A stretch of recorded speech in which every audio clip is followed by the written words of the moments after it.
Hi, my name is Gerhard Gschwandtner, and welcome to Selling Power TV. Today we have the pleasure of meeting with Michael Webb, and he is the author of a wonderful new book called Sales Process Excellence. Welcome, Michael. Thank you. Happy to be here. Appreciate it. What made you decide to write this book? I had the opportunity to learn how process excellence works in manufacturing. And I always wondered, how come you can't apply that wonderful business system to sales and marketing? My first book was about Six Sigma in sales and marketing, published in 2006. And after that book was published was when I actually got to really get involved with companies to help their production system. Sales and marketing is a production system, is the main theory. And the result of, 8 years since then is the new book, which goes much, much further. Right.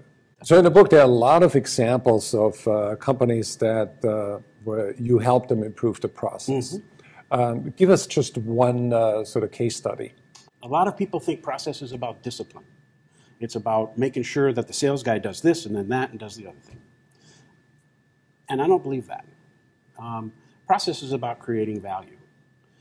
Really, really good salespeople can invent ways to create value. But often they spend 90% of their time trying to work their way around all the roadblocks that their own company puts in their way. And a process approach is a method of finding out what does the customer want, how do we keep our own company from not giving it to them, and making a path that's easier to follow, both for the customer and for the salespeople. Once you have that idea, then the process is the salesperson's best friend. So what happens in businesses, we worked with a client who their story is threaded throughout the book. They sold water filtration. Okay, they had national accounts, and they had a distribution organization, and they knew that they were missing some growth, and they knew that they had ways to improve, but they just couldn't get their arms around how to do it. So we began with a discovery of where does it hurt and why does it hurt, a diagnosis. One of the things we found out, they found out as they went through the process, was they really didn't understand why, or what was working out in the field and why it was working. There's all these different opinions across the business, right? Well, they had previously almost spent over $1 million on a CRM system. Once they realized that they really didn't have a way of knowing what was working and not working, they realized that that had to be a fundamental purpose of any kind of CRM that they would have put in. Had they put that CRM in without understanding that, it would have been a waste of $1 million, right? So we began to say, okay, how do we begin understanding what's working and not working in the field? We helped them get a team together, get some voice of customer, figure out what steps does the customer go through, and what steps do we go through, and where's the gaps? There was a lot of gaps because nobody had really stepped back to look at it before, right? No, that just business isn't done that way yet. When we found out what those gaps were, we discovered that the salespeople, this is the national accounts people, the big accounts people, they were spending so much time in the keeping phase because the rest of the business was built around distribution. It wasn't built around handling national accounts. So a salesman would come in with a big $600,000 order, 120 locations, and have to spend the next 6 months making sure the right parts and the right fittings and the right hoses and the right, technicians arrived at the right store at the right time. Because the rest, nobody else is doing that. Bottleneck, problem, big gap. When we fixed it, they hired people into a department. They set up a handoff package so that the salespeople knew what information they had to get to hand in a clean order. And sure enough, the amount of time salespeople had to spend doing that went down. So the national accounts team was really pleased. Now we finally have some time to go after new accounts. So that increased the flow, and then they started calling on new accounts. Lo and behold, gee, these engineers at these new accounts we're calling on, they're not calling us back as often as we thought. Why would that be? Well, right? We need to call the marketing department in. They should help us. It's their job to find leads, right? They tried it. Well, they found out that they really didn't understand what would turn the heads of those engineers, right?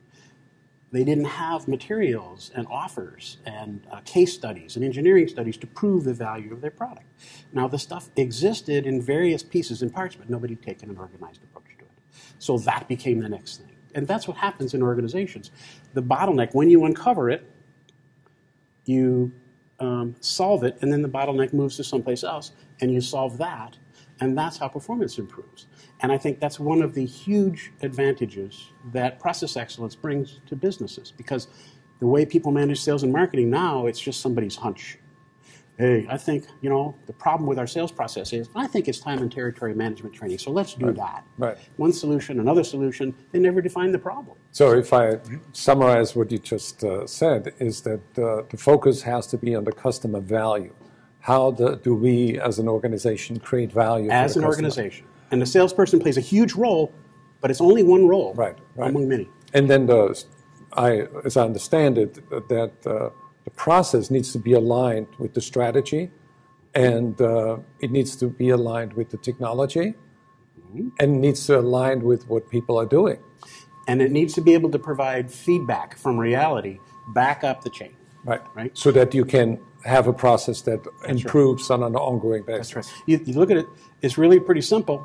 You've got the voice of the customer. He's got pains and problems. That's why your business exists. Right. And you got the voice of your own business. We got to make money. Right. What happens in between? Help me understand the relationship between strategy and process, and how do we get alignment? Strategy might tell you, or market research might tell you, where in the market is going to be the most fruitful places to work with. Right. But process is going to give you the feedback and allow you to do the experiments so that you can learn in order to optimize that. Right. Okay. I don't see. I see anything that is not directly connected to measurements of data and evidence, people's actions, and so forth, as pretty useless. And unfortunately, strategy is often based on big ideas. I worked for a company, I won't mention their name, spent $8-10 million on a brilliant new product in factory automation. It was brilliant, and it didn't sell because strategically it sounded great, but nobody traced all those grand ideas down to the tactical grassroots level of what actually happens in the field. Right. I recommend the book. I think it's really a growth engine for your business, and I want to thank you for writing it, and thank you for sharing your ideas. I appreciate it very much. Thank you.